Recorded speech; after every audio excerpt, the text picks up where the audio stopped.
candidate for Lieutenant Governor, Dr. Tami. Welcome to the bridge. Let me start right in. So my first question is pretty easy, but many people may be curious. What made you decide to run for Lieutenant Governor?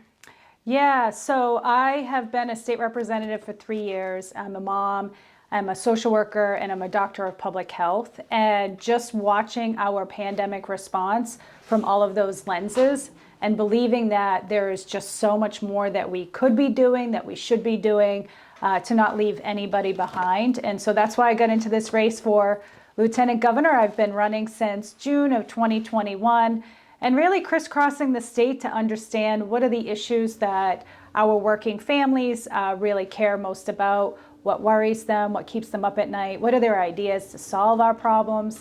And so much of it comes down to the fact that we really must be focused on health, well-being, and dignity of our residents. So that's why I'm in this race. Great. You gave yourself 3 tags on all the campaign material. You said you are a mother, a social worker, and a doctor of public health. So why did you choose these 3 identities, and why did you arrange them in this order? Yeah, so in my role as a mother, I have 2 children who are 20 and 17, really watching how they have been navigating through the COVID-19 pandemic, seeing the worry and the concern on their faces around racial justice and the murder of George Floyd, having conversations with them about the high cost of higher education, and of course the climate crisis, and knowing that young people are saddled and going to be saddled in the future with trying to solve all these problems if the adults who are already in leadership positions are not doing all that we can to support them. So I look at it through the lens of as a mom. I look through it as a lens as a policymaker, as a social worker, and as you noted, as a doctor of public health. Because I believe that everything that we take up as government leaders impacts our health and our well-being. So that's why I focus on those 3 identities specifically. You know, I graduated from the same university as you. Go Terriers! Yeah, go Terriers! I've been working in the communication industry since I graduated from Boston University Communication College. And as alumna of BU School of Social Work, class of 2001, why do you choose to work in government instead of in the public health or social work industry? I love this question. It's a question I get all the time. Why are you leaving social work? Why are you leaving public health to run for office? The first time I ran for office was about 4 years ago. And my answer simply is exactly what I've already sort of shared, that I believe that any policy we pass at the state level impacts our health and our well-being. And so policy making, whether I'm serving as a state representative or serving as the next lieutenant governor, is just where I happen to do my social work and my public health practice. And you have done many things in your past career. So in 2007, you formed the Lowell Roundtable on substance abuse prevention and secured millions of dollars. What was your objective at that time, and do you want to talk about that? Yeah, and some of this actually ties to why I chose to go to BU School of Social Work in the first place. I grew up in the city of Lowell. It's a very diverse, always has been an immigrant city, very working class, hardworking city. My parents had a 2-family home. They rented out the upstairs apartment. That allowed them to stretch their wages. We could weather the economic storms that happened in the 70s and the 80s. But so many of my friends, my classmates, that wasn't their experience. It was a lot more challenging for them. They had the indignities of intergenerational poverty, xenophobia, and structural racism. And so I was really lucky in my upbringing in both I had privilege in my family, and I also had the experience of witnessing racism and the indignities of classism hurled at friends of mine. I'm 47, so I grew up when Lowell became a resettlement location, inspired in me this deep sense of empathy and a desire to give back. And then fast forward, I became a public health social worker. And one of the things that we do in social work is notice, what are the communities and the populations that get left behind? What are the populations and communities that don't have the same level of investment, or where health inequities are really apparent? And so what I noticed in 2007 is that Lowell didn't have a substance abuse prevention coalition, but all of the surrounding suburbs did, except for maybe one of them. And I thought, well, wow, this is a huge gap for our population here in Massachusetts, or here in Lowell. And so I approached the city leadership and said, let's form the Lowell Roundtable on substance abuse prevention. I think we can get millions of dollars to invest in our young people and to increase access to treatment. And we did that. Secured millions. And unfortunately, the opioid crisis and substance use continues, especially because of COVID, continues to be a problem. And that coalition does continue to exist under the Greater Lowell Health Alliance. But just what motivated me was a desire to make sure that the community that I lived in, that the population was getting their needs met when it comes to mental health, behavioral health, and that our young people, know that adults in their community care enough to make investments in them, to support them in making healthy decisions. After 4 years of serving as Massachusetts state representative, you care about women and the LGBTQ community. You are the first one to ban the conversion therapy. So what interest are you defending for? Yeah, so the problem with conversion therapy is that it's incredibly dangerous for our loved ones who are part of the LGBTQ community. And so it was the first time I ever spoke on the House floor, one of the first times that I ever spoke up at a hearing as a state representative to advocate for passing conversion therapy, particularly because it's really dangerous for our young people who are LGBTQ. And so it felt really important from a mental health perspective as a mom to make sure that we were doing all that we could in our state to not have dangerous therapies that we were forcing our young people to go through. So really proud to have advocated for passage of that and to have voted for it in the State House. Until now, there's no legal way to avoid the use policy or any other. Yeah, I mean, we already banned it in the state, so hopefully, people are really following that ban.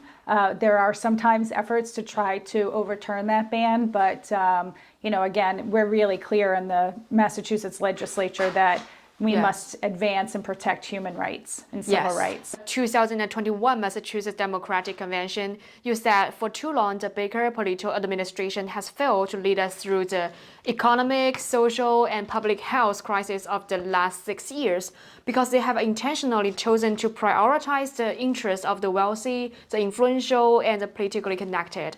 So why are you making this comment or accusation? Yeah, when you look at the Reopening Advisory Committee or the Vaccine Advisory Committee or a lot of advisory committees that are under the Baker-Polito administration, what you notice is that it's a lot of people who have political connections, and it's not, the person who doesn't have access to a car or who is working 2 or 3 jobs to put food on the table or someone who's working in the gig economy. When you look at the Reopening Advisory, we didn't even have any teachers who are on that advisory panel.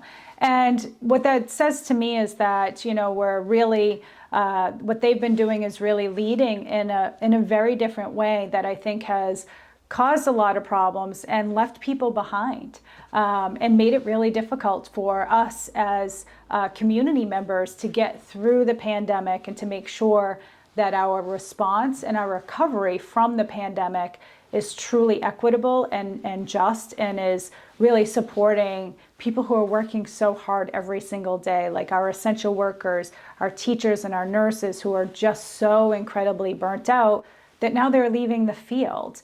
And we don't have enough mental health care workers to support the needs of our children and our young people who really have struggled.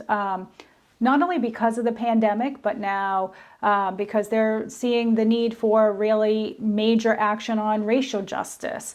We've seen upticks in anti-Semitism, anti-Asian sentiment, Islamophobia, homophobia, like all of the impacts on identity. We have seen those. Our young people are seeing that, and they're feeling it. They're feeling, because young people know what's right and what's not right. They feel it in their body. They're seeing, how we haven't done enough to address climate change. So that's where I say that Baker-Polito administration hasn't done enough. They dragged their feet on some key climate policies. In fact, vetoed some key legislation in the roadmap bill that I got in to address buildings as a source of greenhouse gas emissions. He vetoed that legislation 4 times. So that's what I mean with we can do a lot more in our state, and the crises and the issues and the complex problems that we're facing now really demand us to have leaders who are willing to be more transformative and to move more quickly to address some of these issues. What do you think about like the teacher situation under the current government, and what will you like improve their lives? Yeah, I think in many ways, unfortunately, our teachers were put in the middle of policy making. The lack of leadership and punting decisions down to our school committees around like mask mandates really pitted neighbor against neighbor. And I think that really could have been avoided, and that to me demonstrates a lack of leadership. And I think what our teachers are looking for is to know that the community is with them and behind them, and is doing all that they can to make their job conditions, their teaching conditions as safe and healthy as possible. You know, I think back to, right when the pandemic hit in March of 2020, we didn't have enough PPEs for our teachers at the beginning when COVID first hit in March of 2020. I mean, nobody had PPEs, and we know that. But, it was like as if we didn't learn from that lesson. I had been advocating very strongly for well over a year the need to invest in rapid antigen tests to make sure that every family and every person in our state could get access to free rapid antigen tests, to make sure that as we were pushing students and teachers back into the classroom for all the right reasons, right? We know we need to have our kids in school to be learning, and it's more effective for teachers to be teaching in person. We know all of that. And we also really needed to make sure we had the public health protections and measures in place. And I was advocating with the Baker-Polito administration, well over a year ago, to invest in rapid tests, to meet with manufacturers of rapid tests who are right here in Massachusetts to get them to ramp up production.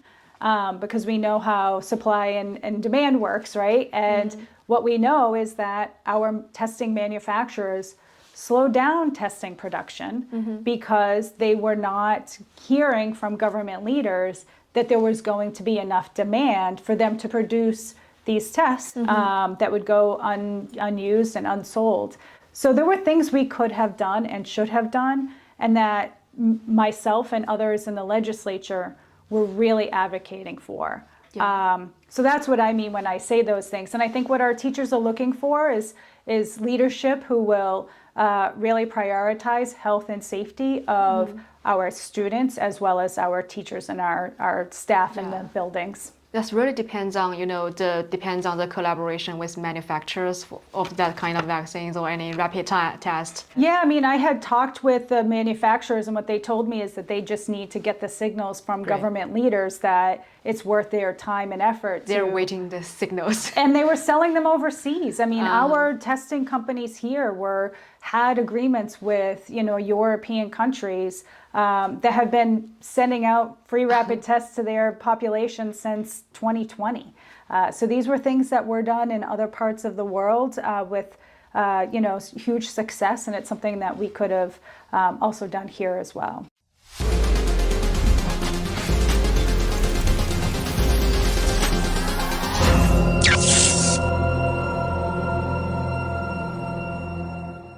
Suppose that you win the election this year, what are you going to do to satisfy the needs of working families, immigrants, and lower income neighbors, as you mentioned in your promotional video?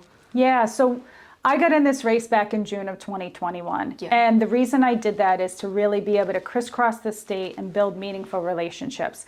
And not just build meaningful relationships with people who traditionally have access to government, but also our people in our gateway cities, our working families, our immigrant families, our families who, and residents who are so often just excluded from being engaged in government because we don't, as candidates, necessarily go and share with them what we're doing, why we're running, and we don't go and ask people for their vote, right? And so I got in this race early so that I would have the time and the opportunity to build those relationships and to ask people for their vote. So first and foremost is just, even as a candidate, engaging people from immigrant populations and from working class families. I have been doing that, and I will continue to do that. And when I'm elected as lieutenant governor, what I will do is bring folks in to sit on working groups to advise us on what are the root causes of the problems that we're facing and what are the most effective solutions by leveraging and understanding people's lived experience. And this was something that I learned early in my career as a public health social worker working up in the city of Lawrence, and just seeing that sometimes, as organizations, sometimes we're putting in place programs and policies that we think are going to be really great, and then they just don't work for people who have to take 2 buses to get to an appointment. Yeah. Or, we, like with the vaccine, right? The mass vaccination sites. That probably works very well for someone like you and me, right? We have access to cars, we're professionals, we can probably take time off of our jobs. If we have childcare or aging parents, we probably have other family we can rely upon to watch our kids or take care of a parent for us. That's not the case for so many families that don't have access to a car, that live far away from those mass vaccination sites, and there's no public transportation to get there, or there's not information translated into English or translated into other languages besides English, and also at a level that people can actually read and understand in terms of English proficiency. So that's why I'm really engaging communities of color, residents of color, working families and immigrant families, and I will continue to do that and bring people onto those working groups.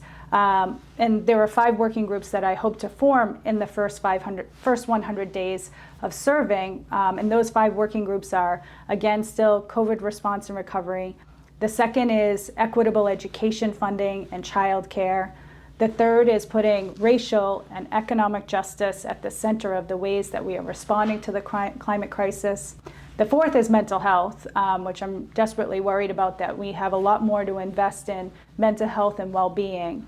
And then the fifth is housing affordability and humane housing. So those are the 5, and I really want to bring folks like you were just asking about onto those working groups to help inform the ways that we are solving those issues out of the corner office by focusing on health, well-being, and dignity. Yes, you are already communicating with one of the minority races now. Exactly. Yeah, yes. And we are very happy to have you here. And I've been really, humbled by the relationship that I've been building with the Chinese American community. Really, really humbled by it, and also just thrilled by it as well. Yeah. Do you have any interesting stories with Chinese American community? Yeah, there's a lot of great galas and parties to go to, and just a lot of get-togethers that I've really enjoyed. And just the real focus on celebrating, because life is hard right now, and life is very uncertain for people. And I think having those opportunities to, celebrate the Lunar New Year and celebrate key milestones and achievements, I think are really, has been really fun for me in this race, and something that I wasn't necessarily expecting that would be part of my experience, and I've loved it. Yes. I really loved it. In 2016, you formed the Massachusetts chapter of the Women's March in Washington to go against Donald Trump. And being a democratic activist is an important part of your life. What specifically did you do? And do you have any experience you want to share with us? Yeah, I mean, I have been doing advocacy and organizing work, particularly around anti-racism work, since I was in high school. And also, trying to get a gay-straight alliance and anti-racism advocacy as a young person. And so when Donald Trump was running, the thing that really got me first and foremost was the Muslim ban. Because we know that we have a racist history here in our own country and in our own state. A lot of our anti-drug policies come from anti-Chinese racism going back to the 1800s, starting off in California. We know that we had internment camps here, the Japanese internment camps. And so when I heard the vitriol against Muslims coming out of a presidential candidate who did go on to become elected, that's what really churned my stomach. And then, of course, the list kept growing, right? The mocking of journalists with disabilities and the comments about how he treats and views women, and how he sees, some other countries and immigrants at the border. Those are all the things that really motivated me from a social justice perspective. And so I started the mass chapter of the Women's March a couple days after the presidential election.